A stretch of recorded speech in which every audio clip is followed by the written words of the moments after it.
Bien-aimés, shalom, que le Seigneur vous bénisse, vous qui nous suivez partout dans le monde entier. J'exalte le Seigneur Dieu vivant pour ces jours qu'il a encore rendu possible afin que nous puissions nous entretenir sur sa parole. Alors, je ne cesserai de rappeler, bien-aimés, que nous sommes des étrangers sur cette terre. Nous sommes des passagers sur cette terre, bien-aimés. Lorsque tu marches, bien-aimé, il ne faut pas perdre de vue qu'en réalité, tu es qu'un simple passager. Tu es qu'un simple pèlerin. Ta femme, ton mari, tes enfants, tes parents que tu aimes beaucoup, bien-aimé, il faut savoir qu'ils sont des pèlerins. Ils finiront par passer. Mais ce n'est que la parole éternelle de Christ qui ne passera pas. Voilà pourquoi je viens rappeler, bien-aimé, que ce qui est important, c'est de s'aligner du côté de la parole qui ne passera pas. Donc, mettons de côté les colportages, les médisances, toutes ces œuvres de la chair, bien-aimé. Mais plutôt, alignons-nous du côté de la parole. Parce que la parole, c'est Christ qui ne passera pas. Toi qui fais du mal aux autres aujourd'hui, toi qui aimes empoisonner les autres dans le but de les faire périr, bien-aimé, je te rappelle, bien-aimé, que tu es un pèlerin. Tu passeras aussi. Toi qui tues les autres, croyant que tu es le puissant guerrier, je t'annonce, bien-aimé, que toi aussi ton tour arrivera. Oui, un jour tu mourras et le Seigneur te jugera. D'où, voilà pourquoi nous devons nous aligner du côté de la parole, car toutes les choses passeront. Mais c'est la parole véritable, la parole éternelle ne passera point. Donc attachons-nous à la parole éternelle, alignons-nous du côté de la parole qui est Christ afin de vivre éternellement. Donc, c'était sur cela que je voulais attirer votre attention, bien-aimés. Notre thème d'aujourd'hui, c'est la fidélité de Naboth à l'égard de sa vigne. Alors, avant d'aller plus loin, bien-aimés, nous allons prier et rendre grâce au Seigneur. Seigneur Dieu fidèle, lent à la colère et riche à bonté.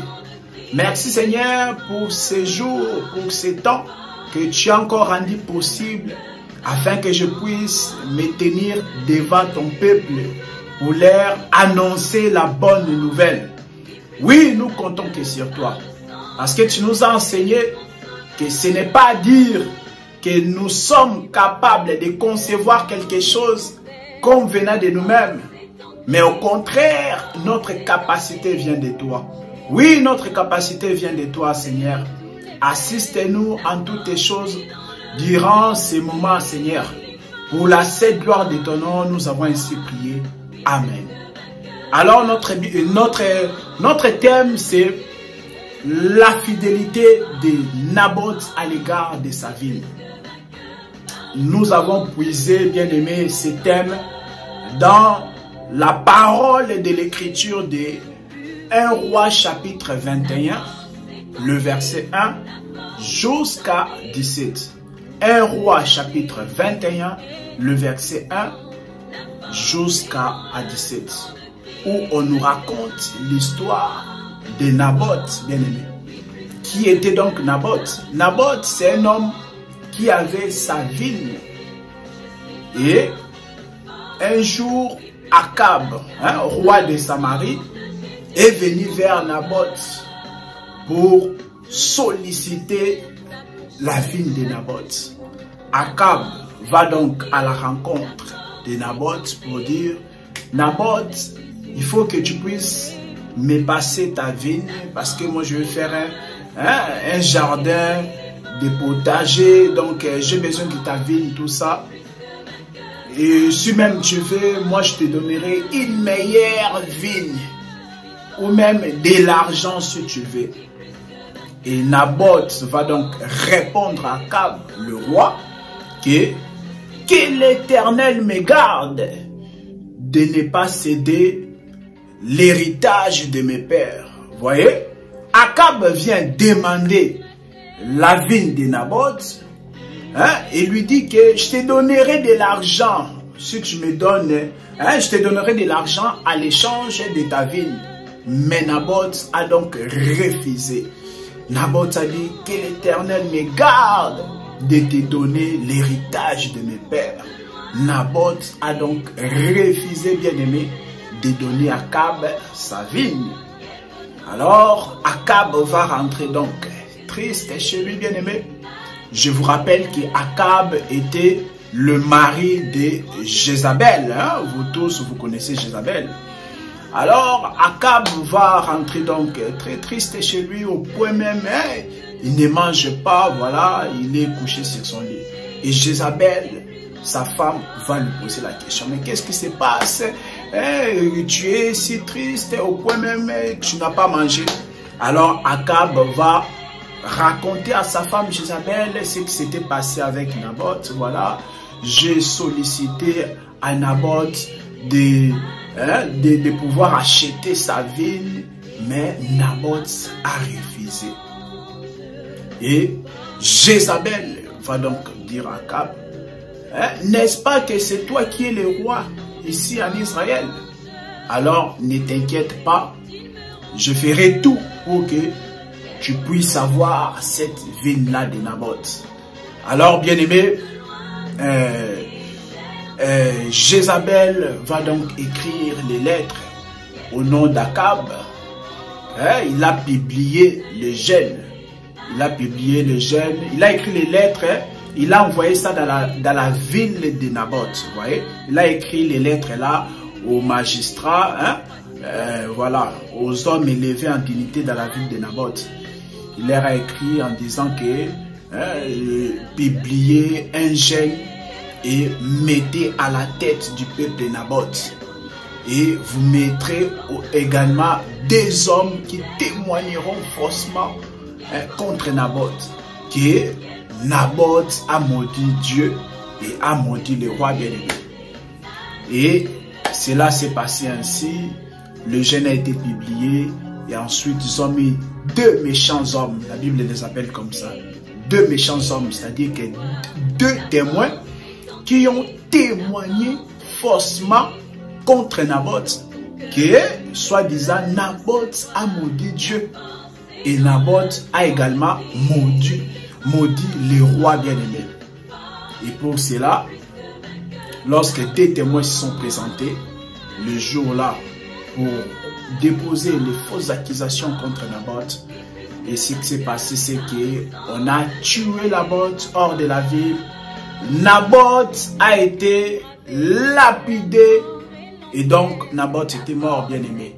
Donc c'est l'histoire qui s'est passée dans 1 Roi chapitre 21, le verset 1 à 17. Donc là, je viens de vous raconter, noir sur blanc, l'histoire qui s'était passée dans 1 Roi chapitre 21, le verset 1 jusqu'à 17. Donc Naboth était mort. Parce que retenez ici que Naboth était mort parce qu'il avait refusé de donner sa vigne. La vigne, Naboth appelait ça l'héritage. Donc, l'héritage de ses pères. Naboth était donc mort, frère, parce qu'il avait refusé de céder sa vigne à Akab. Akab, c'était roi d'Israël. Et comme il avait refusé de céder cette vigne-là, donc du coup, sa mort, pour que sa mort soit attestée, il a fallu qu'on puisse mettre deux témoins, deux faux témoins. C'était des faux témoins, c'est-à-dire que deux témoins mais qui ont déposé des fausses accusations contre Naboth. C'est ainsi que Naboth était mort. Vous voyez? Alors, l'aspect prophétique de cette histoire, parce que là, nous avons juste lu noir sur blanc, 1 Roi chapitre 21, le verset 1 à 17. L'aspect prophétique de cela, bien aimé, ça explique notre Seigneur Jésus-Christ, parce qu'il faut savoir que le véritable Naboth, c'est notre Seigneur Jésus-Christ. La vigne, c'est quoi? Donc, d'abord, il tient de comprendre que la vigne a plusieurs significations dans les Écritures. La vigne, bien aimé, peut signifier Israël. Lorsque vous lisez Ésaïe chapitre 5, le verset 7, là vous verrez que la vigne, c'est le peuple d'Israël. La vigne, bien aimé, c'est aussi une femme par rapport à l'écriture de Psaume chapitre 128, le verset 3. Là vous verrez que la vigne, c'est une femme. La vigne, bien aimé, c'est également les nations. Lorsque vous lisez Jérémie chapitre 2, le verset 21, là vous verrez que la vigne, ce sont les nations.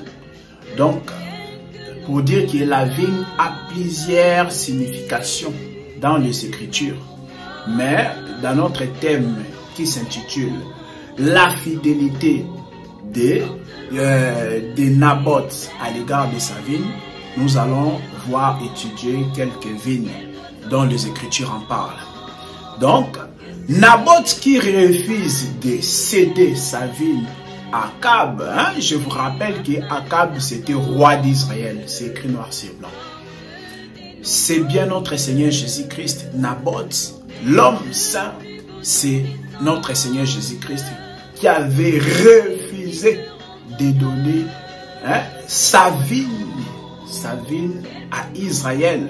Jésus-Christ, Naboth qui a refusé de donner sa vigne à Akab, roi d'Israël, c'est ça, Jésus-Christ, qui avait donc refusé de donner sa vigne au peuple d'Israël. Ici, Akab représente le peuple d'Israël. C'est simple, déjà Akab était roi d'Israël. Donc, Jésus, c'est lui, Naboth, qui avait refusé de donner sa vigne au peuple d'Israël.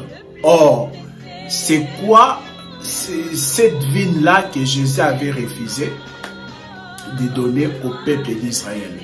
Ben, cette vigne-là, bien aimé, c'est simplement le salut. C'est simplement le salut, c'est la grâce, c'est ça la vie. Voyez? Donc Jésus avait privé la vie à Israël.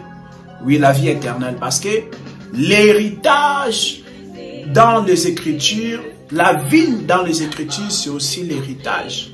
Lorsque vous lisez la parabole des vignerons homicides, bien aimés, dans Marc chapitre 12, le verset 7, et Luc chapitre 20, le verset 14, où on nous présente là, il s'agit de la parabole des vignerons homicides. Là, nous voyons dans Marc chapitre 12, le verset 7, et Luc chapitre 20, le verset 14, ils ont dit quoi, ces vignerons-là? Ils ont dit quoi? Tuons le fils afin que nous puissions nous emparer de l'héritage. Or, l'héritage, c'était quoi? C'était la vigne. Parce que le fils était parti pour chercher le produit de la vigne. Mais ils ont dit non, nous allons aussi tuer les fils afin que nous puissions nous emparer de l'héritage. Donc, dans Marc chapitre 12, le verset 7 et Luc 20, 14, on identifie la vigne comme l'héritage. Donc, la vigne, c'est l'héritage. Même Naboth l'a dit. On l'a demandé sa vigne, il a dit quoi? Que l'Éternel me garde de te donner l'héritage de mes pères. Donc, la vigne, c'est l'héritage. Or, l'héritage, bien aimé, c'est aussi la vie éternelle.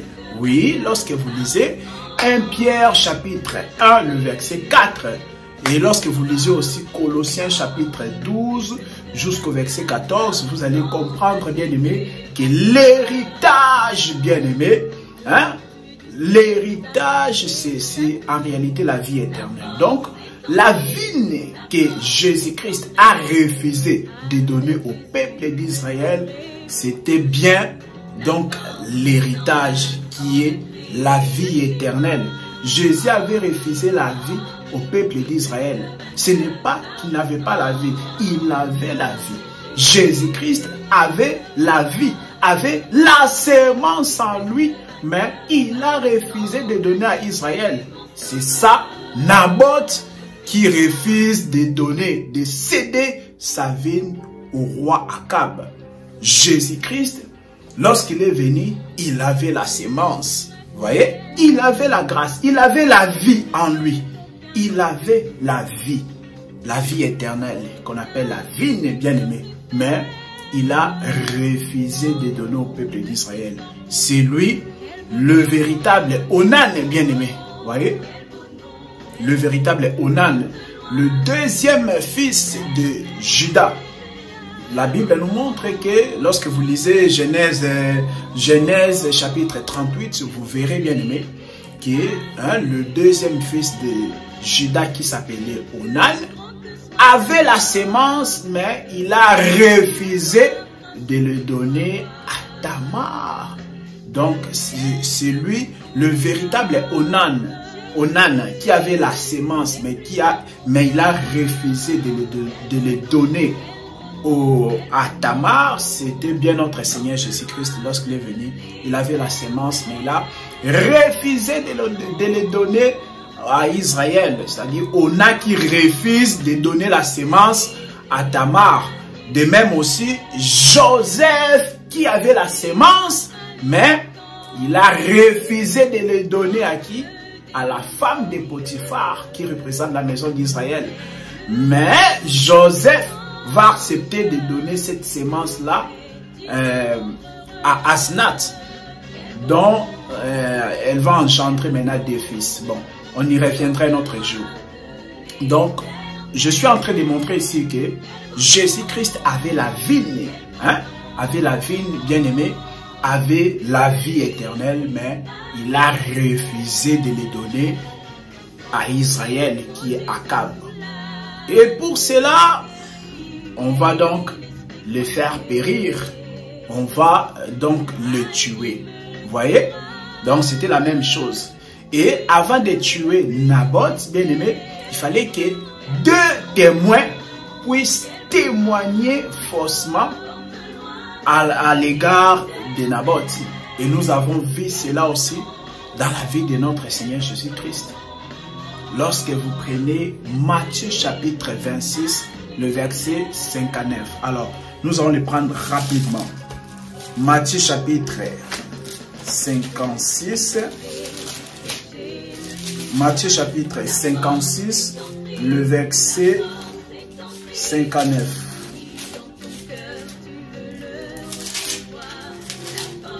Matthieu chapitre 26, le verset 59. Il est dit ceci. Alors, il est dit ceci. Les principaux sacrificateurs, je suis dans Matthieu chapitre 56, à partir du verset 59.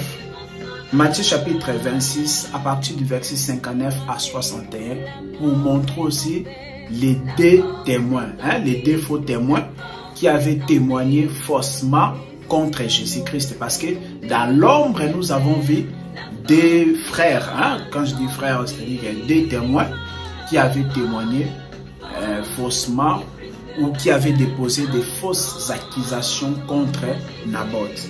Et dans la réalité, nous voyons aussi des témoins qui avaient témoigné contre Jésus afin que Jésus puisse mourir. Alors, Matthieu chapitre 26, à partir du verset 59. Les principaux sacrificateurs et tous les Sanhédrins cherchaient quelques faux témoins contre Jésus, suffisant pour le faire mourir. Mais ils n'en trouvèrent point. Quoique plusieurs faux témoins se fussent présentés. Enfin, il en vint deux qui dirent, voyez, enfin on cherchait des témoins, des accusations, parce qu'on voulait tuer Jésus. Mais ils connaissaient que dans la loi, on ne peut pas tuer quelqu'un sans preuve, sans qu'il y a des motifs, sans raison, voyez. Donc sans témoin, on ne pouvait pas condamner un ancien comme ça, sans déposition de 2 ou 3 témoins. Vous voyez ça? Donc, le verset 60, mais n'en trouvèrent point. Quoique plusieurs faux témoins se firent présenter. Enfin, il en vint 2 qui dirent, celui-ci a dit je puis détruire le temple de Dieu et les rebâtir en 3 jours, bien-aimés. Le jour-là, lorsqu'on l'a attrapé Jésus, on cherchait, bien-aimés, hein, des arguments pour pouvoir les condamner, pour pouvoir le faire mourir. On a cherché, on n'a pas trouvé.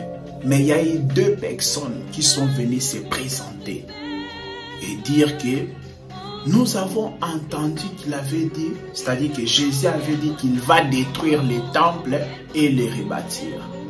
Vous voyez? C'était un faux témoignage. Il faut bien lire les Écritures, bien-aimés. Nous sommes dans Matthieu chapitre 26, le verset 59 à 61. Là, nous voyons le faux témoignage qu'on avait témoigné contre Jésus. Parce qu'ils ont dit quoi? Ils ont dit que Jésus avait dit qu'il va détruire les temples. C'est-à-dire que Jésus va détruire les temples et il va les rebâtir après 3 jours. Non, bien-aimé, Jésus n'avait pas dit cela. Allez lire dans Jean chapitre 2, le verset 19 à 21. Jésus avait dit quoi?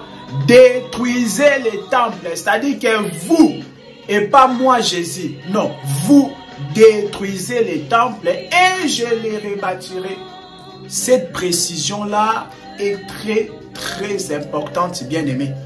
Jésus n'avait pas dit que lui-même il va détruire les temples. Hein? Vous savez, non, les temples, c'était lui-même Jésus. On l'explique lorsque vous descendez, c'est-à-dire dans Jean chapitre 2, le verset 21, on dit qu'il parlait de son propre corps.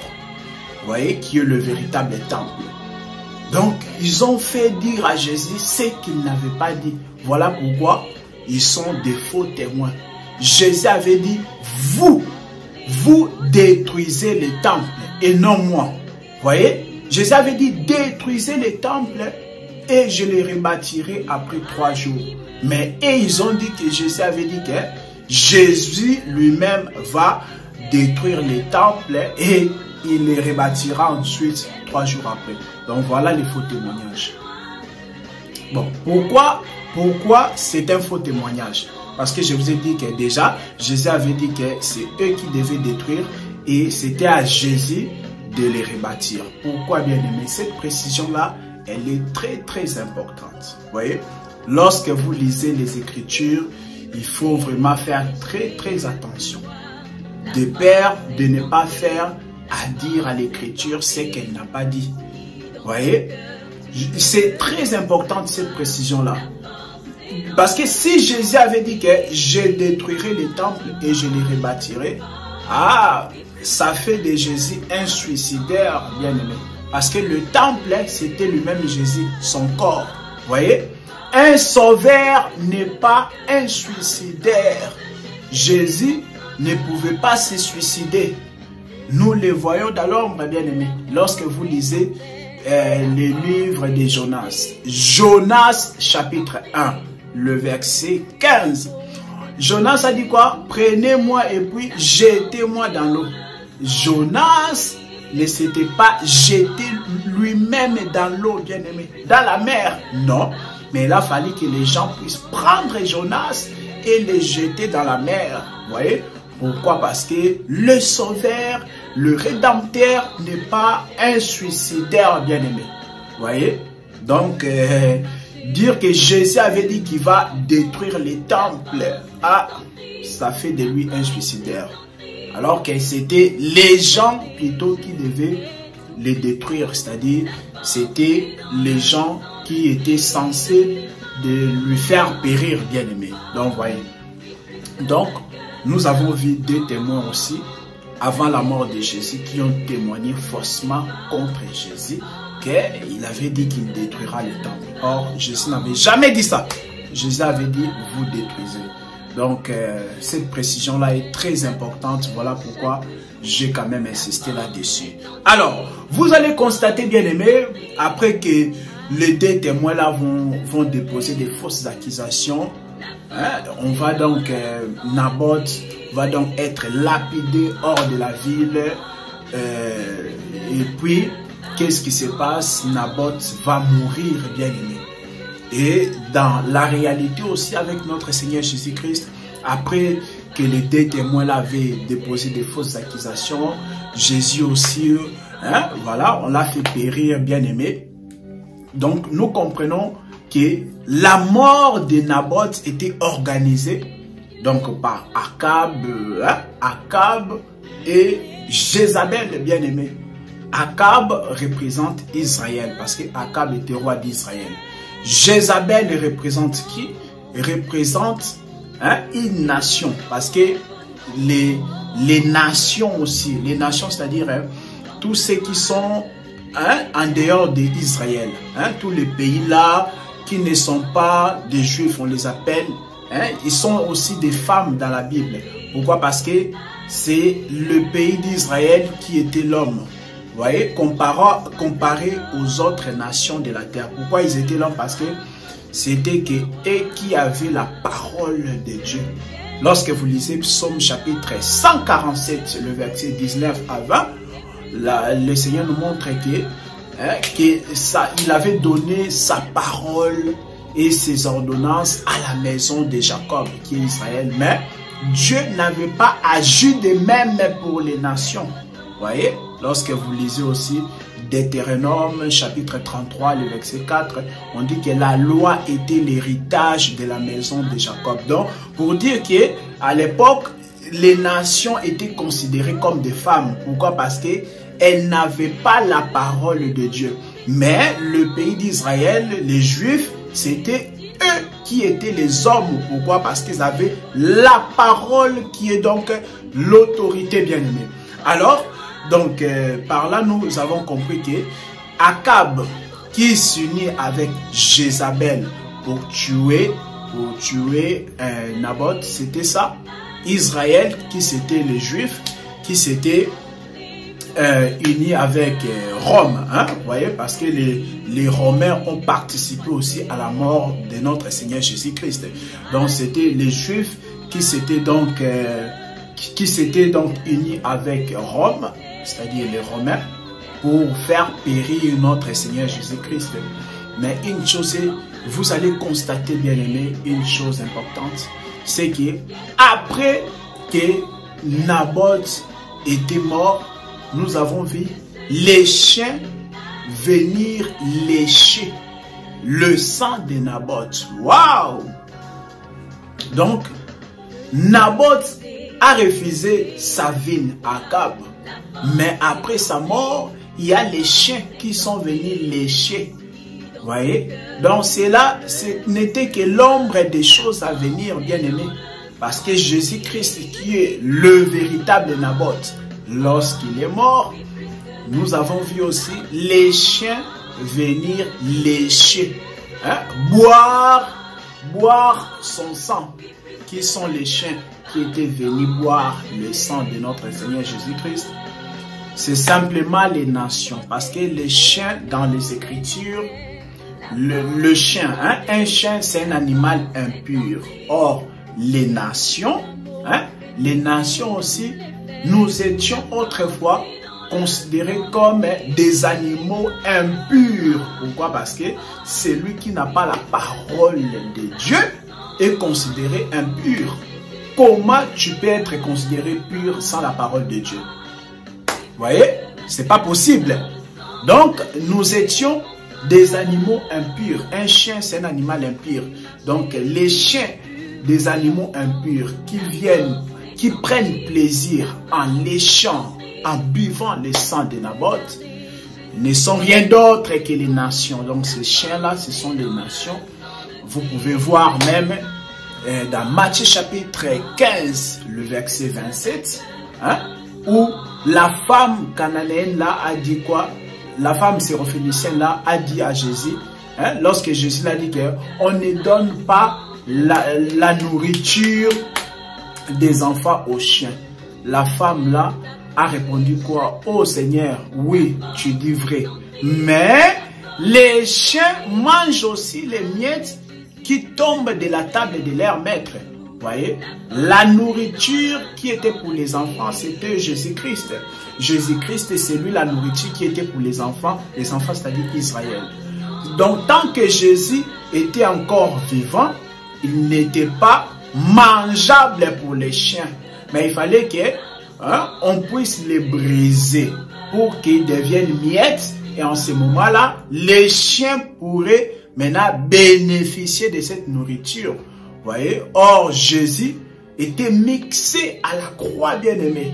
Voyez? Lorsqu'il a été foulé au pressoir. Voyez? Donc, lorsqu'il a été mixé, c'est en ce moment-là qu'il y a le sang.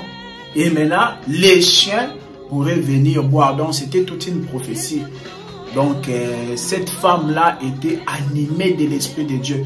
Donc, c'est poussé par le Saint-Esprit que cette femme a répondu à Jésus ainsi dans Matthieu chapitre 15, le verset 27, que même les chiens mangent les miettes qui tombent de la table de leur maître. Donc, c'était une prophétie pour dire que Jésus-Christ, lorsqu'il deviendra miette, c'est-à-dire lorsqu'il sera mixé à la croix, donc il deviendra mangeable. Donc, c'est-à-dire que les chiens pourront bénéficier. Et exactement, bien aimé. Donc, aujourd'hui, nous bénéficions des miettes là, les miettes de la nourriture. Voyez, nous les gens des nations aujourd'hui, nous pouvons maintenant manger les miettes parce que Jésus-Christ a été crucifié à la croix et ainsi nous avons aussi accès maintenant à son sang là. Donc ici, je suis en train de montrer que Naboth, après la mort de Naboth, il y a maintenant les chiens qui viennent boire, qui viennent lécher son sang. Vous voyez bien aimé. Donc cela n'était que l'ombre des choses à venir. Donc en d'autres termes, nous comprenons bien aimé que Naboth aussi était une vigne bien aimé. Vous voyez, la vigne qui avait privé au peuple d'Israël. Mais la vigne qui était privée au peuple d'Israël. Mais après sa mort, les chiens vont donc bénéficier de cela. Donc, quand je dis Naboth, c'était aussi une vigne parce que Naboth qui était l'ombre de notre Seigneur Jésus-Christ, vous allez voir que Jésus-Christ dans Jean chapitre 15, le verset 1, il a dit quoi? Je suis la vraie vigne. Vous voyez? Jean chapitre 15, le verset 1. Dans d'autres versions, on dit que je suis le cep. Vous voyez? Or, dans d'autres versions, si on dit que je suis la vraie vigne. Donc, Jésus-Christ a affirmé cela dans Jean chapitre 15, le verset 1, qu'en réalité, c'est lui la véritable vigne. Donc, en d'autres termes, nous avons compris que Naboth, tel qu'il était là, était une vigne, bien aimé. Que Akab, qui est Israël, n'a pas pu bénéficier de cela quand il était vivant. Mais seulement à la mort de Naboth, les chiens ont... maintenant, les chiens peuvent bénéficier de cela. Vous voyez? Parce que, regardez, vous allez constater. Naturellement comme ça, le vin est produit par les raisins. Et les raisins sont produits par la vigne. Vous voyez? Donc la vigne, c'est une plante qui produit les raisins. Et à partir des raisins, on fabrique maintenant le vin. Maintenant, si le vin est produit par les raisins et que ces raisins-là sont produits par la vigne, en d'autres termes, la vigne produit le vin. Vous voyez? Parce que le vin est produit par les raisins sont produits par la vigne. En d'autres termes, c'est la vigne, bien aimée, qui produit quoi? Qui produit le vin. Or, lorsque vous lisez Deutéronome chapitre 32, le verset 14, le Seigneur nous montre que il dit à Israël que vous avez bu le sang du raisin. Waouh! Donc, nous comprenons que la vigne produit aussi le sang. Le Seigneur nous montre que dans Deutéronome chapitre 32, le verset 14, il a dit à Israël que vous avez bu le sang du raisin. Vous voyez? En d'autres termes, le sang de la vigne. Donc nous avons compris, bien aimé, que la vigne produit aussi le sang. C'est par là que nous affirmons que Naboth était toute une vigne qui a produit le sang, bien-aimé. À sa mort, Naboth a produit le sang et les chiens sont venus lécher cela. Vous voyez? Donc aujourd'hui, bien-aimé, nous qui étions autrefois impurs, nous avons bu, nous avons léché, nous avons bu le sang de l'homme saint Naboth et nous sommes devenus purs, bien-aimés. Vous voyez? Nous sommes aujourd'hui devenus purs grâce au sang de l'homme saint, au sang du véritable Naboth qui est notre Seigneur Jésus-Christ. Vous voyez? Donc Jésus-Christ nous a donné son sang. Voilà pourquoi Jésus-Christ, tant qu'il était vivant, il ne pouvait pas faire sortir, les sang. Mais lorsqu'il est passé à la croix, bien-aimé, c'est là qu'il a fait sortir le sang. Hein? Le sang, c'est la même chose que le vin. Vous voyez?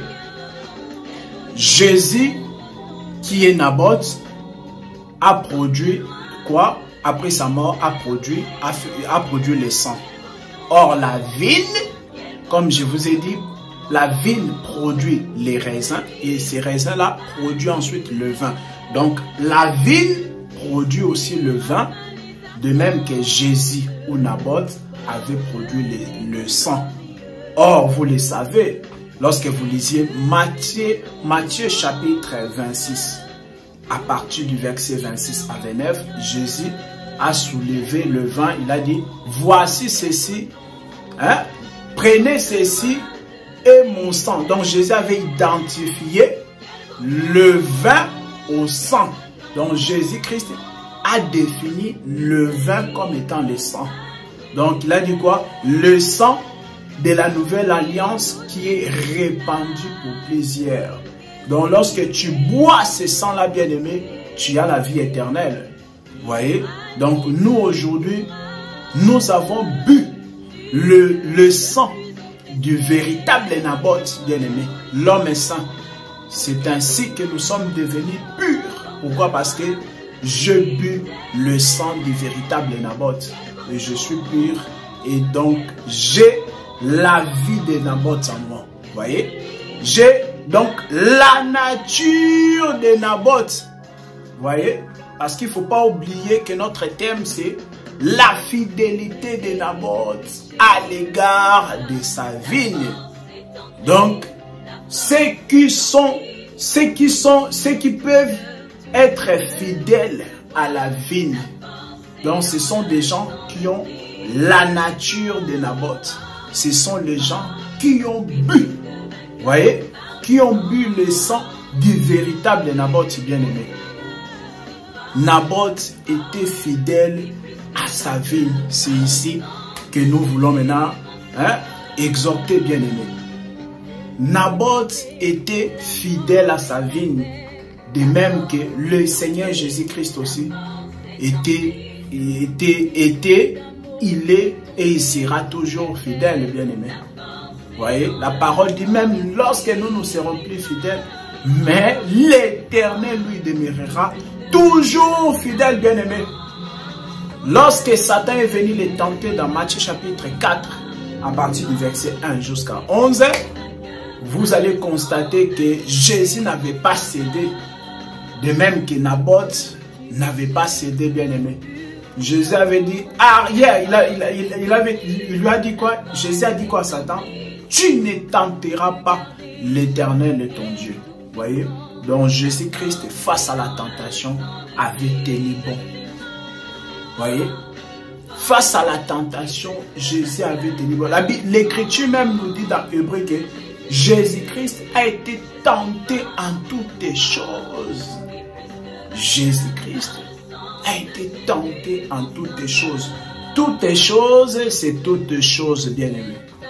Jésus était tenté en toutes choses, mais il n'a jamais succombé, bien-aimé. Vous voyez? Donc, si nous sommes le frère de Jésus, bien-aimé, nous devons avoir cette même nature-là. Le problème n'est pas que la tentation va se présenter. Non, c'est pas ça le problème. La tentation se présentera toujours.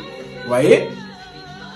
Les Akab, il y en aura toujours qui viendront. Vous voyez? Hein? Voilà. Je vais acheter, je vais échanger. Hein? Est-ce que je peux changer ta foi à l'égard de l'argent, à l'égard de ceci, à l'égard de cela? Ouais, il y en auront toujours, bien aimés, les Akab. Mais nous devons voir l'attitude, la nature du véritable Naboth qui est notre Seigneur Jésus-Christ.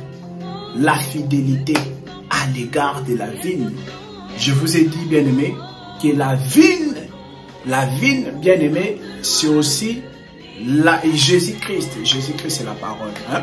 Jean chapitre 15, le verset 1, Jésus a dit que je suis la vraie vigne. Donc, bien aimé, nous sommes censés à rester fidèles à notre Seigneur Jésus-Christ. Lorsque la tentation se présente et tu ne succombes pas à la tentation, hein, mais tu triomphes contre cette tentation, bien aimé, c'est comme ça que tu montres ta fidélité à l'égard de la vie, bien aimé. Nous aussi aujourd'hui, nous sommes des Naboth qui sont censés à rester fidèles. Nous sommes censés, bien aimés, rester fidèles à notre vigne.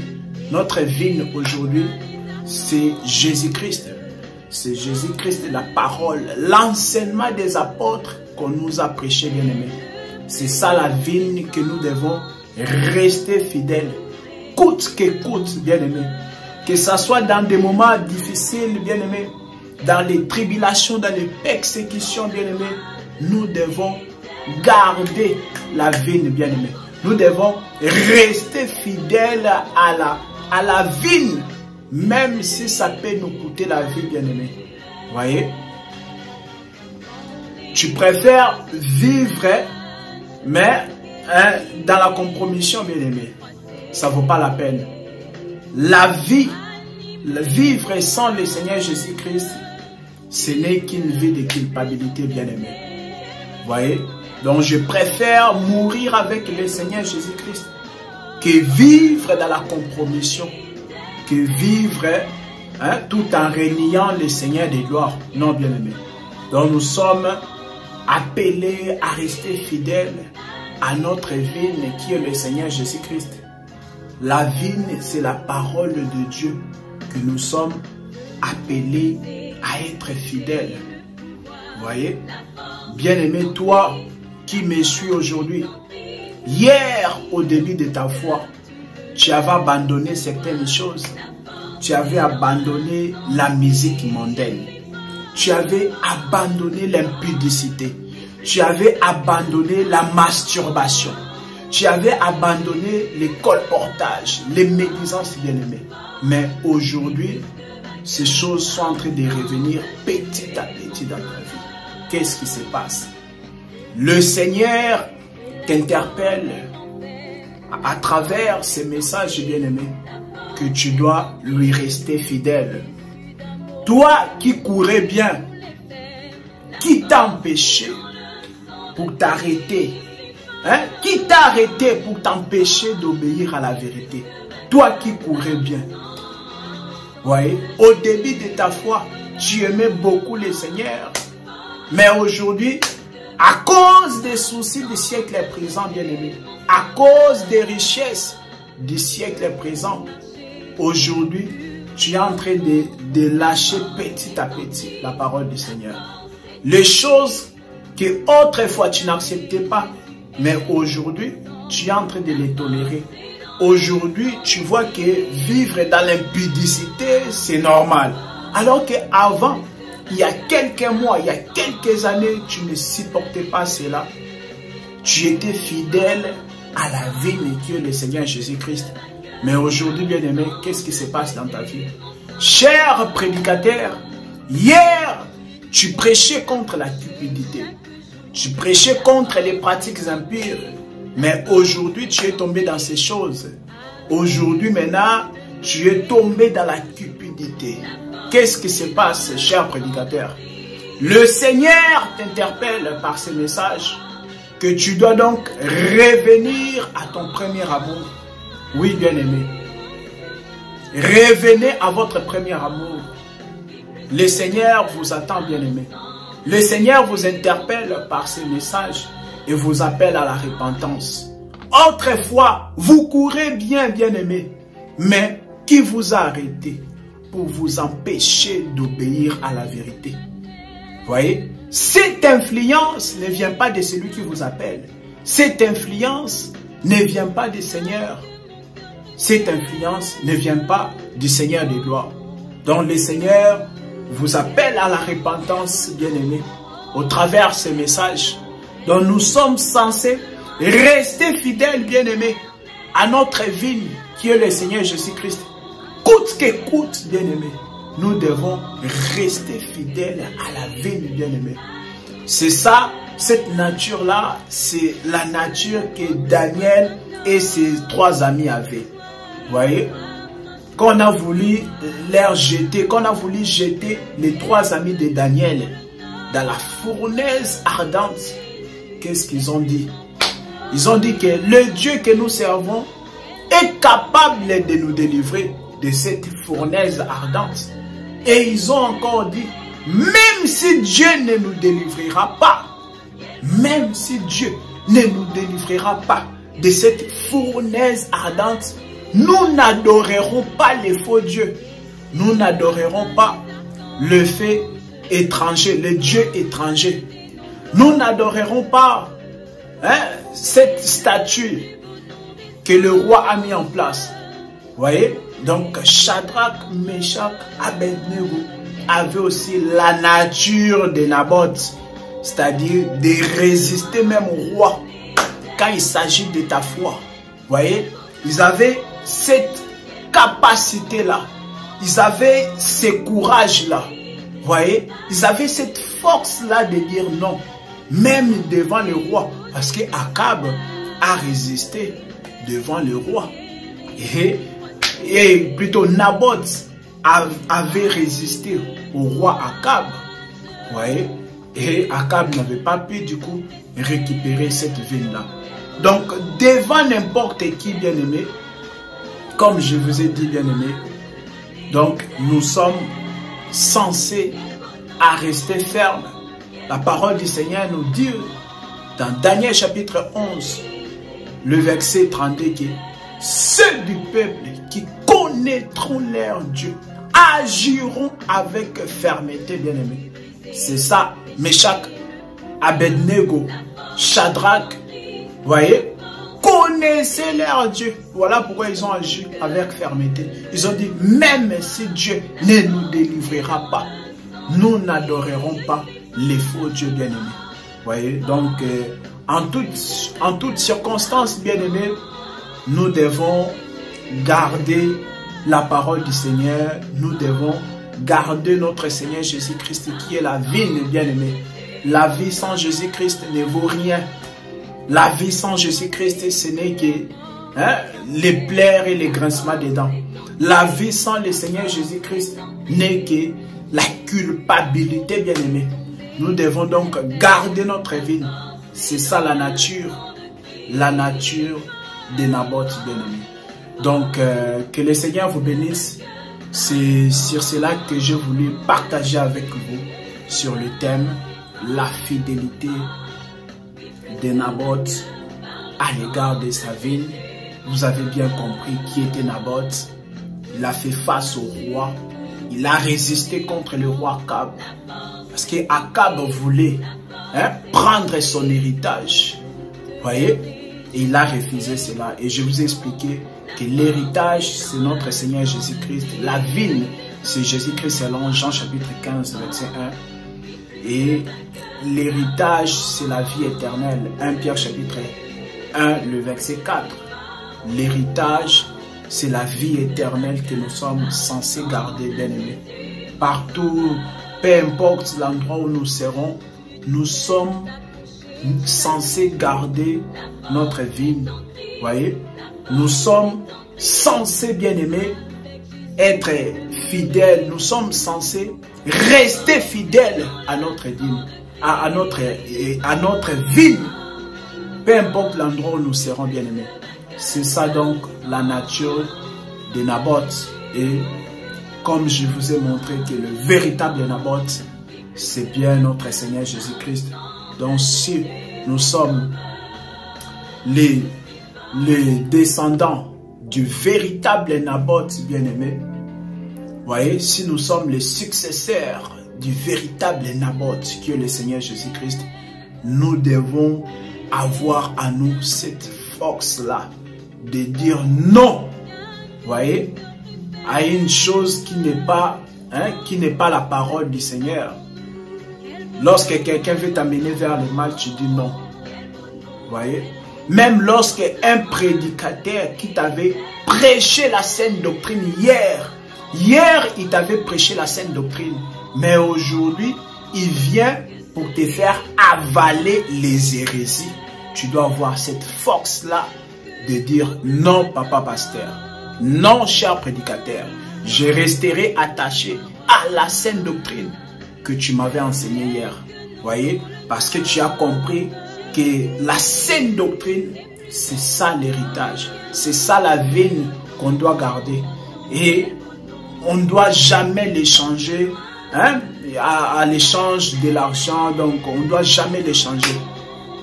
On ne doit jamais l'échanger, donc nous devons rester fidèles à cela.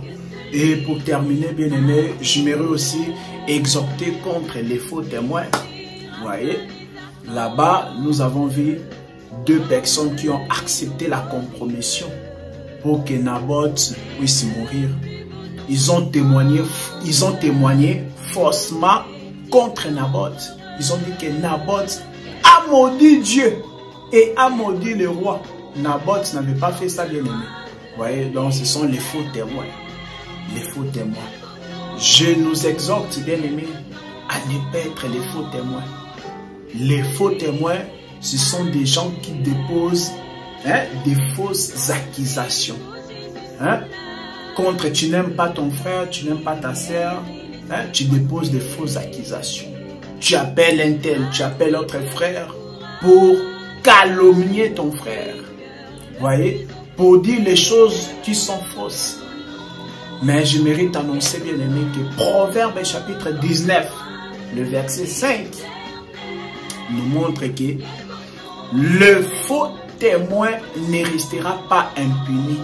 C'est-à-dire que toi, lorsque tu es un faux témoin, lorsque tu déposes les fausses accusations contre les bien-aimés, sache que tu ne resteras pas impuni. Donc, il n'est pas encore trop tard, bien-aimé, pour toi de te repentir. Toi qui vis dans la médisance, bien-aimé, qu'est-ce que tu gagnes en vivant dans la médisance? Toi qui vis dans les colportages, toi qui aimes s'aimer la division parmi les frères au moyen de la médisance, bien-aimé, qu'est-ce que tu gagnes? Qu'est-ce que tu gagnes, bien-aimé? Le Seigneur t'interpelle avant que cela ne soit trop tard. Quitte cette vie-là, bien-aimé. Quitte cette vie-là. Tu es appelé à garder ta vigne, à rester fidèle à ta vigne, qui est le Seigneur Jésus-Christ, qui est sa parole. La médisance, les colportages, toutes ces choses-là, bien-aimé, ne te payera rien.